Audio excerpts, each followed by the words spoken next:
Auzubillahiminash-shaytanir-rajeem. Bismillahir-rahmanir-rahim. I'm Jawad Iqbal, lecturer in English, and today I'm going to start delivering lectures on poetry for first year intermediate. And our first poem is The Rain by W.H. Davies. First of all, I'll recite this poem for you. I hear leaves drinking rain. I hear rich leaves on top giving the poor beneath. Drop after drop, 'tis a sweet noise to hear. These green leaves drinking near, and when sun comes out, after this rain shall stop, a wondrous light will fill each dark round drop. I hope the sun shines bright. It will be a lovely sight. अब इसमें हम सबसे पहले देखते हैं कि वो कौन से वर्ड्स हैं जो हमारे लिए मुश्किल हैं, हमारे लिए स्ट्रेंज हैं, अजनबी वर्ड्स। वो सबसे पहला है TISS. TISS is basically this is, and then wondrous. Wondrous के मतलब है वंडरफुल, स्प्लेंडेड, शानदार। अब हम आते हैं पोएम की पैराफ्रेजिंग की तरफ, ट्रांसलेशन की तरफ, और इसकी एक्सप्लेनेशन यानी इसकी तशरीह की तरफ। I hear leaves drinking rain, कि मैं सुनता हूँ पत्तों को बारिश का पानी पीते हुए। I hear rich leaves on top, मैं सुनता हूँ उन पत्तों की आवाज़ जो टॉप पे हैं, जो ऊपर हैं। Giving the poor beneath drop after drop, इसके बाद क्या है कि वो अपने से नीचे वाले पत्तों को एक एक कतरा वो दे रहे हैं बारिश का।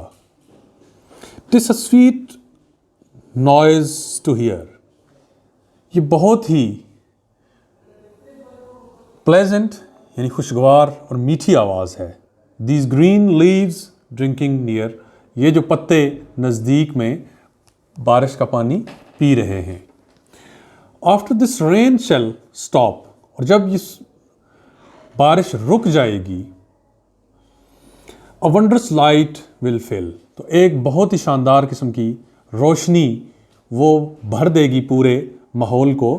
ईच डार्क राउंड ड्रॉप, के हर तारीक जगह पे, हर तारीक कोने में रोशनी पड़ेगी, गिरेगी। I hope sun shines bright, और मैं उम्मीद करता हूँ कि सूरज बहुत चमकदार तरीके से नमूदार होगा। It will be a lovely site, और ये बहुत ही खूबसूरत मंजर होगा। अब स्टूडेंट्स हम बात करते हैं इसकी एक्सप्लेनेशन की। ये पोएम दो मानी रखती है, डुअल मीनिंग्स हैं। एक इसका के अपरेंट मीनिंग्स यानी ज़ाहिरी इसका मतलब है, और दूसरा इसका सिंबॉलिक मीनिंग है, इसके अलामती मतलब है इसका।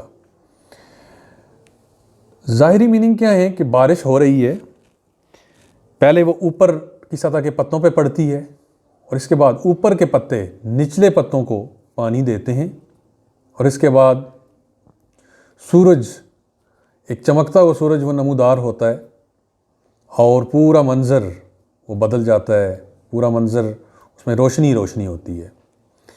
डीप मीनिंग्स ये हैं कि rain is the symbol for blessings और wealth given by the god, यानी खुदा की तरफ से जो नेमतें, जो दौलत आती है, वो मुआशरे के ऊपर के तबकात में सबसे पहले आती है, यानी अमीर लोगों के पास।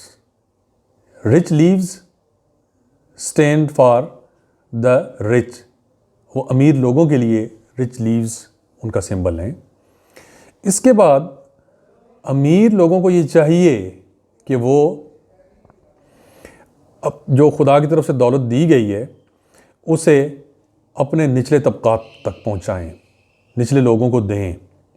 और नतीजतन फिर क्या होता है, जब ऐसा हो सोसाइटी के अंदर, तो फिर एक चमकदार, एक चमकता हुआ सूरज खुशहाली का, प्रॉस्पेरिटी का, वो पैदा होता है। इसमें एक तो ये है कि इस तरह होता है, और दूसरा जो मैसेज देना चाहता है पोएट वो ये है कि ऐसा होना चाहिए कि अमीर लोग जो हैं वो गरीबों को उन तक दौलत पहुंचाएं, उसके नतीजे में एक खुशहाली का सूरज वो तुलू हो, नमूदार हो। अब हम सिर्फ थोड़ी सी इंट्रोडक्शन देखते हैं इस पोएट का, जो W.H. डेवीज़ है। W.H. डेवीज़ के बारे में हमारी जो टेक्स्ट बुक है उसमें भी ये लिखा हुआ है कि वो एक बहुत ही गरीब आदमी था, बहुत ही गरीब बच्चा था, और उसे जल्दी यानी वक्त से पहले स्कूल से उसे निकलना पड़ा, स्कूल छोड़ना पड़ा। इसके बाद वो जो है US यानी यूनाइटेड स्टेट्स ऑफ अमेरिका और इंग्लैंड के अंदर उसने बैगर और पैडलर के तौर पे ज़िंदगी गुजारी। बैगर यानी भिखारी, और पैडलर खांचा फरोश, वो लोग जो आवाज़ लगा के, फेरी लगा के चीज़ें बेचते हैं। इसलिए उसे बहुत अच्छे तरीके से इस चीज़ का अंदाज़ा था कि दौलत की तकसीम जो है वो कैसे होनी चाहिए, कि अमीर लोगों के पास अगर आती है दौलत उसे गरीबों तक पहुंचानी चाहिए, और इसके नतीजे में वो प्रॉस्पेरिटी यानी खुशहाली का सूरज वो नमूदार होगा। Thank you very much.